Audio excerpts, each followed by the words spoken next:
There's a certain appeal of getting out to nature. The brilliant colors, the refreshing air, our bodies and minds need it and crave it. Sometimes in our lives we begin to take ourselves too seriously and we contract into our identity.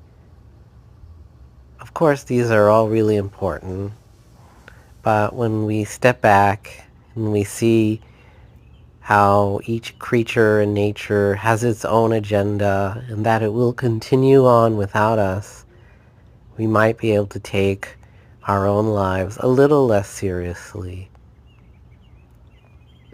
There can be a healing aspect to this, a certain freedom when we know that things will go on without us. And also this stepping away allows us to see that we have perhaps a little more choice than we realize in creating a life that we would like to have. So the next time you're out in nature, try to find something.